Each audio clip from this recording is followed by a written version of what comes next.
Hi friends, welcome to Abbas kitchen. இன்னைக்கு நம்ம சூப்பரான ஒரு ஸ்நாக்ஸ் ரெசிபி பார்க்கலாம். இது அதிராம்பட்டினத்தில் செய்யக்கூடியது. மற்ற ஊர்களில் செஞ்சாலும் அதிராம்பட்டினத்தில் கொஞ்சம் ஸ்பெஷலாகவே செய்வாங்க. டேஸ்ட் நல்லா இருக்கும். அதுக்கு இந்த மாதிரி லெஃப்ட் ஓவர் ரைஸ் எடுத்திருக்கேன். நம்ம சாதம் குக் பண்ணதுக்கு அப்புறமா மீந்து போகிற சாதத்தில் இந்த மாதிரி தண்ணி ஊற்றி அடுத்த நாள் உள்ள சாதம் இது. இப்போ இந்த தண்ணியை வடிச்சிட்டு நம்ம எடுத்துக்கலாம். இந்த சாதத்தில் ஒரு சொட்டு தண்ணி கூட இருக்கக்கூடாது. தண்ணி ஃபுல்லாக ட்ரைன் பண்ணிடணும். சாதத்தில் உள்ள தண்ணி வடிஞ்சிட்டு இருக்க நேரத்துக்கு நாம் அரிசி எடுத்துக்கலாம். நான் அரிசி ரேசன் பச்சரிசி எடுத்திருக்கேன். 1 மணி நேரம் ஊற வச்சு தண்ணிலாம் வடித்து வச்சுருக்கேன். வீட்டில் உள்ள ஏதாவது ஒரு கப்பால் அரிசி எடுத்துக்கோங்க. எந்த கப்பால் நம்ம அரிசி எடுக்கிறோமோ அதே கப்பால் தான் நம்ம சாதமும் எடுக்கணும். அரிசி ஊறி தண்ணிலாம் வடித்ததுக்கப்புறமா தான் அளக்கணும். நம்ம தண்ணி வடிய வச்சுருக்க சாதம் 1 கப் எடுத்துக்கணும். 1 கப் சாதத்துக்கு 1 கப் அளவுக்கு அரிசி எடுக்கணும். அரிசியும் தண்ணி நல்லா வடிச்சிட்டு தான் எடுக்கணும். ஊறின அரிசியை தண்ணியை வடிச்சிட்டு அதுக்கப்புறமா தான் நம்ம அளக்கணும். ஃபஸ்ட்டு மிக்சியில் அரிசியை அரைச்சிட்டு அதுக்கப்புறமா சாதம் அரைக்கணும். நான் ரெண்டையும் அரைச்சிட்டு காட்டுறேன். அரிசி அரைச்சதுக்கப்புறமா இந்த மாதிரி தான் இருக்கும். நல்ல நெய்ஸாக பவுடராக இருக்கும். இதை ஒரு பாத்திரத்தில் நம்ம கொட்டிக்கலாம்.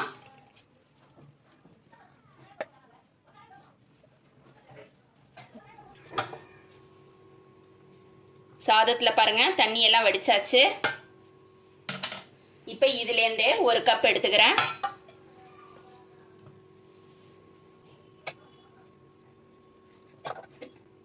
அரிசியும் சாதமும் நம்ம அளக்கும் போதே எப்போதுமே தலையை தட்டி தான் அளக்கணும். இப்போ இதை அதே மிக்சி ஜாரில் சேர்த்துக்கிறேன். இதை நைஸாக அரைச்சிடலாம். இப்போ சாதம் அரைச்சாச்சு, நைஸாக அரைஞ்சிருச்சு பாருங்கள். இப்போ இதை நம்ம அரைச்சி வச்சிருக்க அரிசியில் சேர்த்துடலாம். அரிசியில் சேர்த்துட்டு இதை கொஞ்சமாக உப்பு சேர்த்து நல்லா கலந்து விட்டு ஓவர் நைட் புளிக்க விட்டுறலாம். இதுக்கு தண்ணி எதுவும் சேர்க்கக்கூடாது.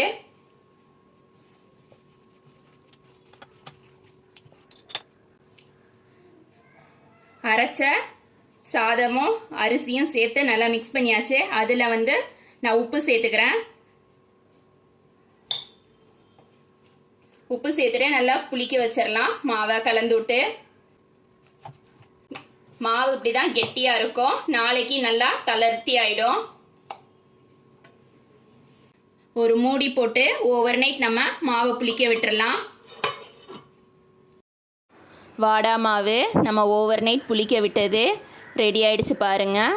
மாவுக்கு நம்ம தண்ணி எதுவுமே சேர்க்காமையே மாவு நல்லா தளர்த்தி ஆயிடுச்சு. இதை அப்படியே நம்ம ஓரமாக வச்சுட்டு இதுக்கு ஒரு ஃபில்லிங் நம்ம ரெடி பண்ணலாம். ஃபில்லிங்க்கு நான் தேங்காய் எடுத்திருக்கேன். பாதி மூடி தேங்காயில் மேல் போர்ஷன் மட்டும் எடுத்திருக்கேன். தேங்காயோட அடி போர்ஷன் ப்ரௌன் கலராக உள்ளதை எடுக்கக்கூடாது. அதை நல்லா துருவி இந்த மாதிரி வச்சுருக்கேன். தேங்காவை ஓரமாக வச்சிடலாம். ஒரு வெங்காயம் பெருசு எடுத்திருக்கேன். அதை இந்த அளவுக்கு பொடியாக சின்ன சின்னதாக கட் பண்ணி வச்சுருக்கேன். இதுக்கு பச்சை மிளகாய் எதுவும் சேர்க்கக்கூடாது. வெறும்னா வெங்காயம், தேங்காய், மஞ்சள் தூள், மிளகாத்தூள் மட்டும்தான். அடுப்பில் ஒரு கடாய் வச்சு எண்ணெய் கொஞ்சமாக சேர்த்துருக்கேன். ஒரு 1/2 ஸ்பூன் அளவுக்கு தான் எண்ணெய் சேர்த்துருக்கேன். அதில் நம்ம கட் பண்ணி வச்சுருக்க வெங்காயத்தை சேர்த்துடலாம். வெங்காயம் வதங்குறதுக்கு கொஞ்சமாக ஒரு 1/2 ஸ்பூன் அளவுக்கு உப்பு சேர்த்துக்கலாம். இந்த ஃபில்லிங்கில் பச்சை மிளகாய் எதுவும் சேர்க்கக்கூடாது. அதிராம்பட்டினத்தில் இந்த மசாலா ஃபில்லிங்கில் எறா சேர்ப்பாங்க. நான் இன்றைக்கி சேர்க்கலை. சப்போஸ் உங்களுக்கு எறா சேர்க்கணும் அப்படின்னாக்கா நீங்கள் தேங்காய் சேர்க்குற நேரத்தில் எறா சேர்க்கணும். எறாவை நல்லா சுத்தம் பண்ணிவிட்டு நடுவில் உள்ள அந்த நரம்பெல்லாம் எடுத்துட்டு வெறும் சட்டியில் போட்டு லேசாக 2 நிமிஷம் வதக்கிட்டு அதுக்கப்புறமா நீங்கள் இந்த ஃபில்லிங்கில் நீங்கள் எறாவை சேர்த்துக்கலாம். இப்போ வெங்காயம் வதங்கிடுச்சு நல்லாவே. இதில் நான் 1 ஸ்பூன் அளவுக்கு மிளகாத்தூள் சேர்த்துக்கிறேன். காரத்துக்கு மிளகாத்தூள் மட்டும்தான் சேர்க்கணும்.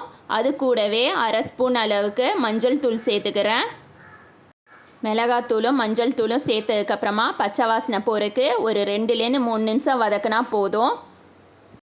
வெங்காயமும் மிளகாத்தூளும் நல்லா கலந்ததுக்கப்புறமா இதில் நாம் தேங்காய் சேர்த்துக்கலாம். தேங்காய் சேர்க்குற நேரத்தில் உங்களுக்கு விருப்பம் இருந்ததுன்னா எறா சேர்த்துக்கோங்க. தேங்காய் சேர்த்ததுக்கப்புறமா நல்லா கிளறி விட்டு அடுப்பை ஆஃப் பண்ணி ஆற வச்சிடலாம். வாடாட ஃபில்லிங் ஆறிக்கிட்டு இருக்க நேரத்தில் நம்ம மேல் மாவுக்கு இன்னும் ஒரு பொடி ஒன்று ரெடி பண்ணிக்கலாம். இப்போ நான் ஆப்பச்சோடா 1 ஸ்பூன் அளவுக்கு எடுத்திருக்கேன். அதே சேர்த்து நல்லா மாவில் கலந்துடலாம்.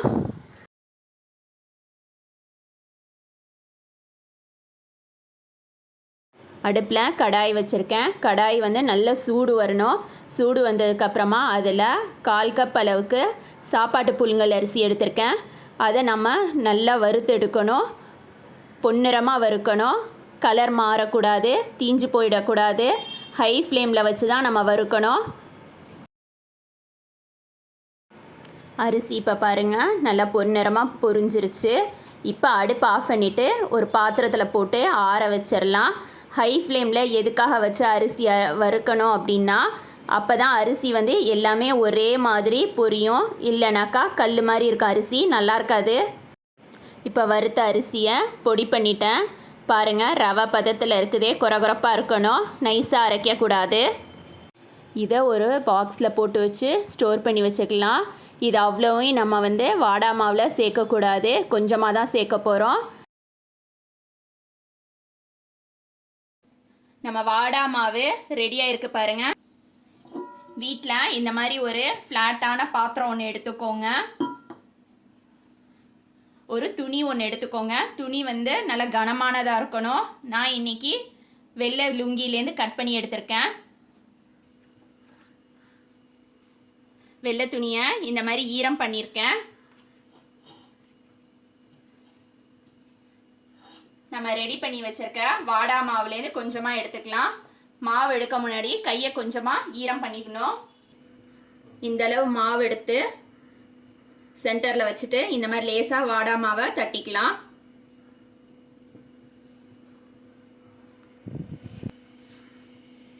நம்ம ரெடி பண்ணி வச்சிருக்க ஸ்டஃபிங்லேருந்து கொஞ்சமாக எடுத்துக்கலாம். எடுத்துட்டு இந்த மாதிரி கையில் வச்சு உருட்டி எடுத்துக்கலாம். எடுத்து வச்சிருக்க உருண்டையை நடுவில் வச்சுக்கலாம். நம்ம ரெடி பண்ணி வச்சிருக்க நம்ம வச்ச அந்த ஸ்டஃபிங் மேலே மறுபடியும் மேல் மாவு இந்த வாடா மாவுலேருந்து கொஞ்சமாக எடுத்து வைக்கலாம். மேல் மாவு கவர் பண்ணிடணும். ஃபுல்லாக போட்டு உள்ளே உள்ள ஃபில்லிங் வெளியில் தெரியாத அளவுக்கு வாடா மாவு வச்சு ஃபுல்லாக கவர் பண்ணணும். நான் கவர் பண்ணிவிட்டு காட்டுறேன். வாடா மாவு கவர் பண்ணதுக்கப்புறமா மறுபடியும் கையை ஈரம் பண்ணிவிட்டு இந்த மாதிரி லேசாக தட்டிக்கணும். தட்டிட்டு நடுவில் ஒரு ஹோல் போடணும். நடுவில் ஹோல் போட்டதுக்கப்புறமா அந்த ஃபில்லிங் வெளியில் தெரியும். நம்ம எண்ணெயில் போடும்போது வாடா உள்ளுக்குள்ள அந்த ஃபில்லிங் வெளியில் வரும். அப்படி வராமல் இருக்கிறதுக்கு இன்னும் கொஞ்சோண்டு மாவு எடுத்து திரும்ப நடுவில் சென்டரில் வச்சுட்டு திரும்ப இந்த மாதிரி ஹோல் போட்டதுக்கப்புறமா இந்த மாவு போய் அந்த ஃபில்லிங்கை கவர் பண்ணிடும். மறுபடியும் கையை ஈரம் பண்ணிவிட்டு லேசாக இந்த மாதிரி தட்டிக்கோங்க.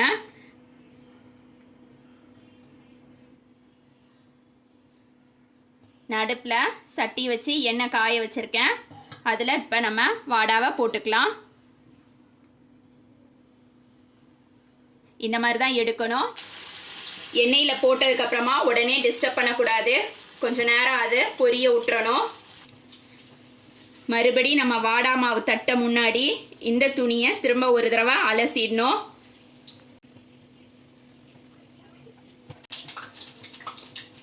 திரும்பவும் மேல் மாவு வச்சு எப்படி கவர் பண்ணுறதுன்னு காட்டுறேன்.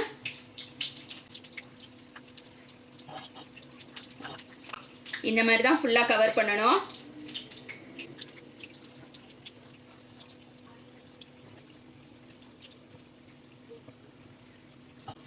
அதிராம்பட்டினத்தில் வாடால இந்த சைடு ஒரு எறா வச்சுருப்பாங்க, இந்த சைடு ஒரு எறா வச்சுருப்பாங்க. எறா நல்லா சுத்தம் பண்ணிவிட்டு லேசாக வெறும் சட்டியில் போட்டு வதக்கிட்டு ஒரு 2 நிமிஷம் அதை எடுத்து வச்சுருப்பாங்க. அந்த எறாவை இந்த மாவில் மேல் போர்ஷனில் இந்த சைடு ஒன்று இந்த சைடு ஒன்று வச்சு தான் எண்ணெயில் போட்டு பொரிப்பாங்க. நான் இன்னைக்கு அந்த மாதிரிலாம் எதுவும் பண்ணலை. அது வந்து எறா வாடா. இது வந்து நான் எறாலாம் வைக்காத பிளெயின் வாடா தான். வாடா 2 சைடு பொரிஞ்சிருச்சு. இப்போ இதை எடுத்துடலாம். இதே மாதிரி நான் மற்ற எல்லா வாடாவும் பொரிச்சுட்டு காட்டுறேன் உங்களுக்கு. இப்போ பார்த்தீங்கன்னா நம்மளோட அதிராம்பட்டினம் ஸ்பெஷல் வாடா ரெடி ஆயிடுச்சு. இது வந்து சாஃப்டாக இருக்கும் நல்லா.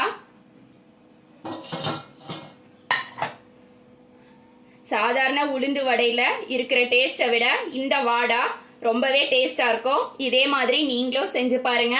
தேங்க்ஸ் ஃபார் வாட்சிங்.